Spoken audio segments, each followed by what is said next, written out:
Staff पर दबाव बना रहा है, नेतागिरी करके फ़ोन करा रहा है जी। फ़ोन थमा देते हैं हाथों में कि बात कर लो, मंत्री जी से बात कर लो। तुम इलाज के लिए आए हो, अपना इलाज कराओ। मैं तो कहूँगा स्वास्थ्य सुविधाएँ और एजुकेशन दोनों में काफ़ी इम्प्रूवमेंट की अभी ज़रूरत है। दोस्तों, लाखों परिवार सोचते हैं कि हमारा बच्चा डॉक्टर बने, डॉक्टर बन के माँ बाप के सपने को पूरा करे, खूब सारा पैसा कमाए। आमतौर पर आम आदमी ये सोचता ही है। लेकिन अगर हम बात करें कि देश के भीतर ऐसे कितने चिकित्सक हैं जो सोचते हैं कि व्यक्ति का कम पैसे में इलाज हो जाए, कम फीस में इलाज हो जाए और ज़रूरत पड़े तो फ्री में भी इलाज हो जाए। अगर आप सोचने बैठेंगे कम से कम आज के दौर में, तो गिनती के चिकित्सक आपको ऐसा मिलेंगे जो गरीबों के हित के बारे में सोचें और सोचें कि कम फीस में इलाज हो जाए और ख़ुद के जीवन को भी उनके हिसाब से एडजस्ट कर लें। आज हमारे साथ एक ऐसे ही चिकित्सक मौजूद हैं, उनके जीवन पर बात करेंगे और आखिर वो क्या सोचते हैं, उनकी सोच क्या है चिकित्सा क्षेत्र को लेकर के, वो वाकई में जानने लायक है। क्योंकि हमने जितने भी लोगों से बात की, उन्होंने कहा कि उन चिकित्सक का इंटरव्यू ज़रूर कीजिए। उन चिकित्सक का मतलब किसका? हम बात कर रहे हैं मध्य प्रदेश के मुरैना जिले के doctor Yogesh Tiwari, MD medicine है।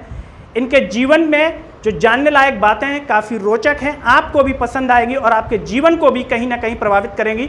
तो चर्चा की शुरुआत करते हैं डॉक्टर योगेश तिवारी जी के साथ। डॉक्टर योगेश, बहुत बहुत स्वागत है आपका सरल लाइफ में। सबसे पहले तो डॉक्टर योगेश, हम आपसे ये जानना चाहते हैं कि चिकित्सा सेवा में आपका किस तरीके से आना हुआ? एक्चुअल में हमारे फादर यहाँ बॉटनी के प्रोफेसर थे जी। तो वो शौकिया बच्चों को पढ़ाया करते थे मेडिकल के लिए। उन्हीं के साथ देख देख के फिर उनके कई यार दोस्त जो चिकित्सक थे उनको भी देखा, उनकी लाइफ को भी देखा, तो लगा कि ये अच्छा प्रोफेशन है। बिल्कुल। या तो इस तरीके से आपका आना हुआ। जब आप MBBS में आपकी एंट्री हो गई, आप चयनित हो गए, जैसी आपकी एंट्री उस वक्त आपके मन में क्या विचार चलते थे? अच्छे से मेडिकल को करना, टीचिंग को अच्छे से सीखना। प्रोफेसर्स की काफ़ी जी मतलब नामी गिरवी प्रोफेसर लोग थे जो किस तरीके से मरीज को ट्रीट कर रहे थे जी, और उस लेवल को पाना तो मुश्किल है जी, पर कम से कम ये है कि अब हम वैसा कुछ कर पाएँ जी, या कुछ काम सीख पाएँ जो मरीजों के हित में रहे। जी। और प्रोफेसर से कुछ जितना सीख पाएँ उतना। बिल्कुल। अगर आज के समय में हम बात करें, जब हमने लोगों से बात की कि मुरैना में किसका इंटरव्यू किया जाए, ज़्यादातर लोगों ने आपके बारे में जो एक बात कही कि डॉक्टर योगेश तिवारी की अगर हम बात करें तो उन्हें 2 चीज़ों से मतलब होता है, या तो जिला चिकित्सालय में अपने समय पर आना, समय पर जाना, और दूसरा पेशेंट को देखना। जितना समय आप देते हैं, आपके मन में विचार, क्योंकि आज के अगर हम युग को देखें, समय को देखें, लोग पैसे के पीछे भाग रहे हैं, लोग चाहते हैं मैं ज़्यादा से ज़्यादा पैसा कमाऊँ, चाहे किसी भी प्रोफेशन में हो। ऐसे में आप क्या सोचते हैं? एक्चुअल पैसा कमाना था तो फिर बिजनेस करना था। अब ये तो हमारा काम है जी। अब जो हॉस्पिटल का टाइम है उस पर तो समय पर आना ही पड़ेगा जी। और मरीज उस समय बैठ के इंतज़ार कर रहे हैं। जी। और पैसा तो अगर काम करें तो काम के साथ गवर्नमेंट अच्छा पैसा देती है और पैसा तो प्रोफेशन के साथ जुड़ा हुआ है। जी। पर बहुत ज़्यादा पैसे की ज़रूरत भी नहीं पड़ती अगर लाइफ को देखा जाए तो। जी। अपना रूटीन खर्चे लायक तो वैसे भी मिल जाता है। जी। पैसा कोई पैसा प्राइमरी चीज़ नहीं है। जी। लोगों की हेल्थ और एजुकेशन ये प्राइमरी है। जी। अगर हम बात करें मुरैना में जब लोग पढ़ाई करते हैं, बाहर से आते हैं, लोग सोचते हैं कि मैं बाहर के शहरों में चला जाऊं। मुरैना वैसी एक बाहर के लोगों की अगर हम बात करें तो लोगों की जो छवि है मुरैना को लेकर के, काफ़ी लोग डरते भी हैं और सोचते हैं कि भाई हमारा बच्चा तो बाहर चला जाए। ऐसे में मुरैना से आपका जुड़ाव, अभी आप मुरैना में अपनी सेवाएं दे रहे हैं, किस तरीके से मुरैना में आपका जुड़ाव रहा? एक्चुअली मेरा जन्म भी मुरैना का है, मुरैना में मैं रहा हूँ, शुरू से देखा है। मुरैना ऐसा नहीं है जैसा लोग सोचते हैं। जी। इससे तो और भी शहर ज़्यादा है, यहाँ लोग काफ़ी सोशल हैं, एक दूसरे को काफ़ी अच्छे से पहचानते हैं, समझते हैं। पर जैसा मुरैना का नाम बदनाम हो गया है वैसा नहीं है। जी। यहाँ काफ़ी सोशल सर्विसें हैं, लोग ऐसा नहीं मुरैना बिल्कुल ना तो रहने के हिसाब से और स्टेशन और बस स्टैंड हाईवे पे है, कहीं यहाँ ऐसा नहीं कि किसी मेट्रो सिटी से कम हो। पर ये है कि नाम बदनाम हो गया है, बाकी तो यहाँ ऐसा कुछ भी नहीं है। बिल्कुल। यहाँ कहीं ऐसा कोई, मैंने कभी ऐसा कोई कांड होते नहीं देखा या कहीं ऐसी कोई डकैती होते हुए नहीं देखी जो पहले कभी बदनाम हुआ करती थी। बिल्कुल। अगर हम बात करें आपके दिन की शुरुआत तो डॉक्टर योगेश के दिन की शुरुआत से लेकर के दिन किस तरीके से ख़त्म होता है? सुबह उठते ही अब नाश्ते के बाद सीधे हॉस्पिटल चले जाते हैं जी। और पूरे दिन अस्पताल में ही रहना है। 4 बजे के बाद छूटते हैं जी। उसके बाद जो घर पर मरीज आते हैं उनको भी देख लेते हैं, बीच में जो अस्पताल से कॉल आती है वो भी देख लेते हैं। कुछ लोगों की अपनी शंकाएं समाधान है उसके लिए भी लोग इंतज़ार करते हैं जी। बैठ के, उनको भी देखना पड़ता है, बिल्कुल। तो इसी में पूरा समय गुजर जाता है। जी। दूर दराज क्षेत्रों से, आसपास के क्षेत्रों से आपके पास लोग आते हैं, ग्रामीण क्षेत्रों के अक्सर जो है पेशेंट आते हैं। कई मरीज ऐसे होते हैं, कई नहीं, मैं तो कहूँगा अत्यधिक संख्या में ऐसे मरीज आते होंगे जो अपनी पारिवारिक समस्याओं से पीड़ित हैं, उनके पास धन नहीं है, आर्थिक रूप से सक्षम नहीं है। जब ऐसे मरीजों को आप ठीक कर देते हैं, उसके बाद उनकी भावनाएं कई बार व्यक्त करने के लिए आते हैं, उस पल को हमारे साथ साझा करें, जिससे जो भी दर्शक ये कार्यक्रम देख रहे होंगे और अन्य शहरों में भी लोग इस कार्यक्रम को देखते हैं, तो उन्हें पता चले कि आपकी जो सोच है, एक चिकित्सक की जो सोच है, उन मरीजों के प्रति क्या है। एक्चुअल में ग्रामीण इलाके का जो मरीज़ है जिस पर पैसा नहीं है, वो शासकीय चिकित्सक के पास आता ही इसलिए है कि उसको कुछ शासकीय सुविधा मिल जाए। जी। हमारा काम जैसे एनीमिक है या कुछ और बीमारी से पीड़ित है, तो अपना काम उसको भर्ती करके उसका प्रॉपर ट्रीटमेंट करना है। अगर वो सर्जिकल का है, किसी और ब्रांच का है, तो उधर के डॉक्टर को फ़ोन करके अपन उसका प्रॉब्लम सॉल्व करवा देते हैं। पर मरीज़ ठीक हो जाए तो इससे अच्छा क्या है। बिल्कुल।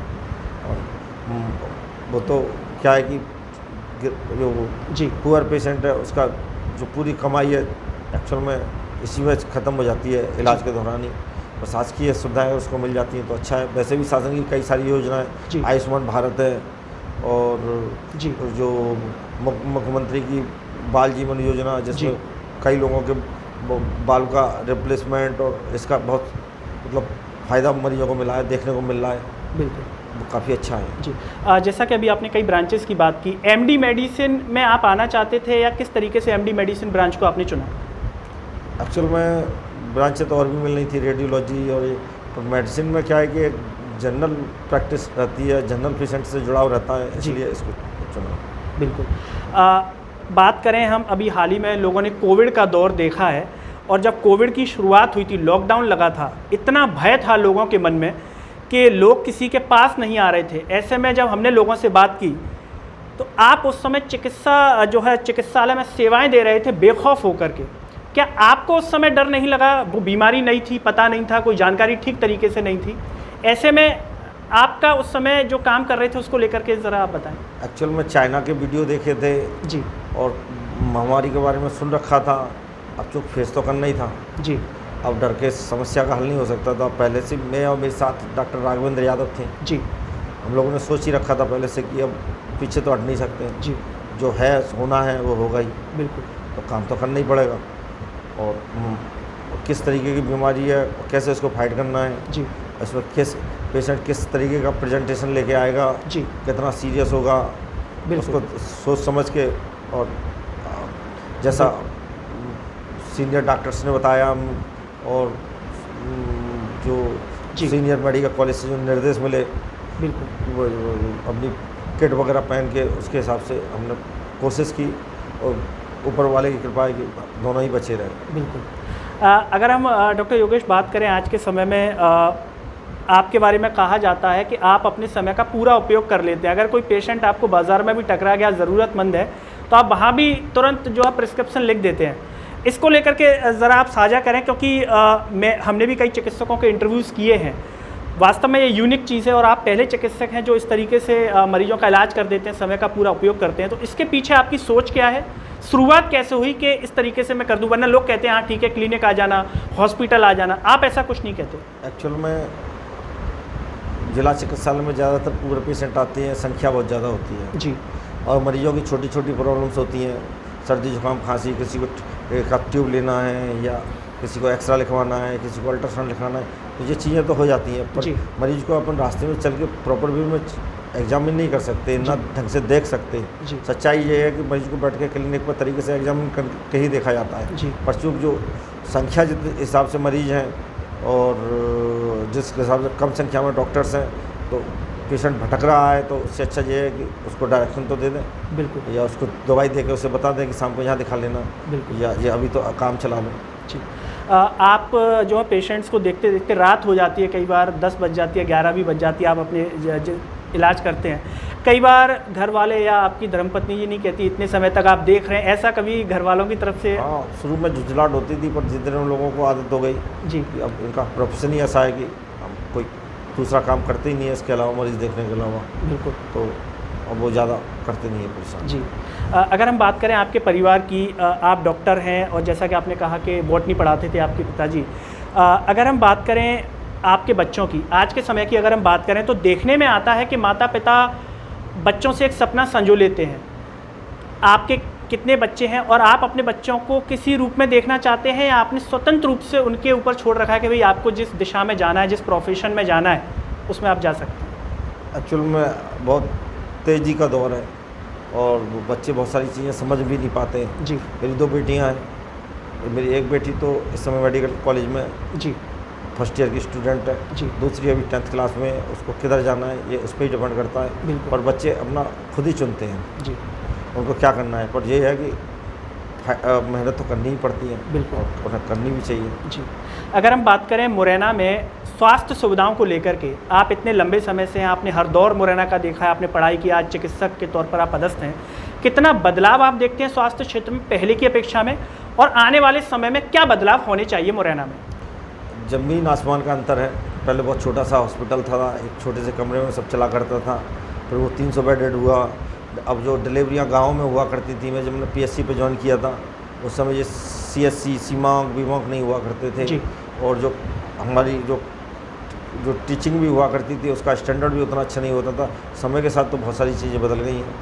अब हॉस्पिटल भी बड़ा हो गया है, पेरीफेरी के भी हॉस्पिटल्स काफ़ी बड़े बड़े हो गए हैं, उनमें अच्छी डिलीवरियाँ हो रही हैं। गांव से डिलीवरी को लगभग ख़त्म कर दिया है, शासन की अच्छी स्कीमें आ रही हैं, जी उससे बहुत फ़र्क पड़ रहा है। बिल्कुल। पर यह है कि मुरैना बड़ा क्षेत्र है, काफ़ी आबादी है, इसके हिसाब से तो यहाँ मेडिकल कॉलेज खुलना चाहिए। बिल्कुल, यानी कि आप मानते हैं कि आने वाले समय में मेडिकल कॉलेज यहाँ पर होना चाहिए? बिल्कुल। पहले से तो बहुत बदलाव है जी बहुत सा सामान पहले नहीं आता था, जी अब वेंटिलेटर और हर चीज़ की सुविधा उपलब्ध है मेडिकल कॉलेज में, पर इनको चलाने वाले भी तो होने चाहिए। बिल्कुल। मरीजों की अगर जागरूकता की हम बात करें, एक समय होता था कि भाई मरीज जब बुरी स्थिति में आता है तभी डॉक्टर के पास आता है, आप इतने पेशेंट डेली के देखते हैं, जागरूकता के स्तर में कितना बदलाव मरीजों में आप देखते हैं? क्या समय रहते डॉक्टर के पास आते हैं या फिर बुरी स्थिति में आज भी जो है डॉक्टर के पास आते हैं? मरीज पहले से तो काफ़ी शिक्षित हो गए हैं जी और समय के साथ कोशिश करते हैं, पर एक्चुअल में कई बार फैमिली में उनको कोई बताने वाला नहीं होता, तो उस चक्कर में कभी कभी लेट हो जाते हैं, कभी किसी के बहकामे में आ जाते हैं तो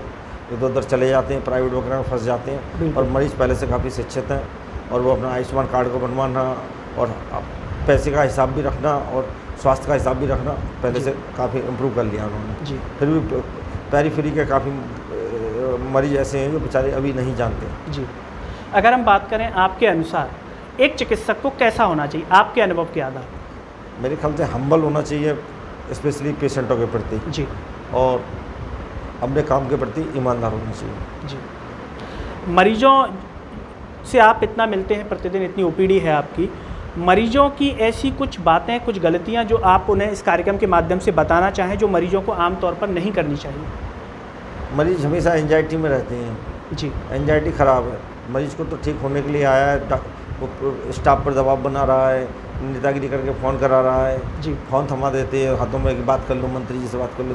तुम इलाज के लिए आए हो, अपना इलाज कराओ, सबसे पहली चीज़। दूसरी चीज़ ये है कि कोई भी चिकित्सक या कोई भी स्टाफ नहीं चाहता कि मरीज़ का कोई नुकसान हो। बिल्कुल। वो तो उसको कोई ना कोई डायरेक्शन देगा। पलंग नहीं है अस्पताल में, संख्या ज़्यादा आ रही है तो अच्छी बात है, जी इसमें कमी क्या, एक पलंग को 4-4 मरीज अगर इलाज ले रहे हैं तो मतलब ये कि अपने जो जिला चिकित्सालय में ज़्यादा लोगों का फेद है इसलिए ज़्यादा आ रहे हैं, पर जो हर एक को हर सुविधा नहीं मिल पाती। बिल्कुल। तो आपको कैसे भी एडजस्ट करके काम चलाना पड़ता है। एंजाइटी से समस्या का हल नहीं होता। बिल्कुल। अगर डॉक्टर्स अगर कोई बात समझा रहे हैं, अगर कहीं उनको शिफ्ट किया, मरीज ज़्यादा सीरियस है तो उन्हें समझना चाहिए। वो समझते हैं कि जानबूझ के उनको भगाया जा रहा है, ऐसा नहीं है। जो मरीज यहाँ ठीक हो सकते हैं वो यहाँ ठीक होंगे, जो यहाँ के लायक नहीं होंगे उन्हें मेडिकल कॉलेज भेजना ही पड़ेगा। उनको यहाँ पे हम सीरियस थोड़ी होने देंगे। बिल्कुल। डॉक्टर योगेश, चलते चलते अगर आप कोई मैसेज, कोई संदेश स्वास्थ्य के संदर्भ में मुरैना के नागरिकों को देना चाहें तो क्या कहेंगे? ये सब पॉलिटिकल इच्छा शक्ति पर है कि वो मेडिकल कॉलेज यहाँ खुल जाए जी, और स्वास्थ्य सुविधाएँ और अच्छी होनी चाहिए। मैं तो कहूँगा स्वास्थ्य सुविधाएँ और एजुकेशन दोनों में काफ़ी इम्प्रूवमेंट की अभी ज़रूरत है। इंडिया काफ़ी पीछे है इस मामले में, हेल्थ की तो उम्मीद है कि आने वाले समय में इसका ढांचा बदल जाएगा। बिल्कुल। पर यह है कि लोगों को समझना चाहिए कि चिकित्सक भी ह्यूमन है, स्टाफ भी ह्यूमन है। एकदम आके उनको दबाव डालना या प्रेशराइज करके काम करना ठीक नहीं है। बिल्कुल। तो जो भी दर्शक हमारा एक कार्यक्रम देख रहे हैं, हमारे साथ मुरैना शहर के चिकित्सक डॉक्टर योगेश तिवारी जी ने मुरैना के संदर्भ में अगर हम बात करें तो कहा कि मरीज पहले से जागरूक हैं, लेकिन विशेष रूप से जो एक बात पर जोर दिया वो ये है कि आप चिकित्सक के पास इलाज करवाने आए हैं, दिखाने आए हैं, तो नेतागिरी ना करवाएं, फ़ोन ना लगवाएं, क्योंकि डॉक्टर को चिंता होती है कि उसका मरीज़ ठीक हो। कोई भी डॉक्टर कभी ये नहीं चाहेगा कि उसका मरीज़ उसके यहाँ से ख़राब तबीयत लेकर के जाए, क्योंकि इसमें उसकी भी कहीं ना कहीं अंतरात्मा दुखी होती है, उसका भी मन, क्योंकि उसका प्रोफेशन प्रभावित होता है। तो हर डॉक्टर ये कोशिश करता है कि उसका मरीज पूर्ण रूप से स्वस्थ रहे, कभी बीमार ना हो। तो आप किसी भी प्रकार का जैक ना लगवाएं, किसी मंत्री से फ़ोन ना लगवाएं, जो विशेष रूप से मुरैना में देखने को मिलता है। और जो भी दर्शक हमारा ये कार्यक्रम देख रहे हैं, आप स्वास्थ्य से संबंधित किस तरीके का कार्यक्रम चाहते हैं कि वो करना चाहिए, वो कमेंट बॉक्स में ज़रूर बताओ। साथ ही साथ डॉक्टर योगेश से आने वाले समय में आप किस विषय पर चर्चा देखना चाहते हैं कार्यक्रम के रूप में, वो भी हमें कमेंट बॉक्स में ज़रूर बताइएगा। और मुरैना के अगर दर्शक हैं और डॉक्टर योगेश को लेकर के कुछ कहना चाहते हैं तो कमेंट बॉक्स में अपनी राय दे सकते हैं। सभी से एक अपील है कि इस आवाज़ को सब्सक्राइब कीजिए और इसे सोशल मीडिया के हर प्लेटफॉर्म पर शेयर कीजिए। मुझे और डॉक्टर योगेश तिवारी को दीजिए इजाज़त। नमस्कार।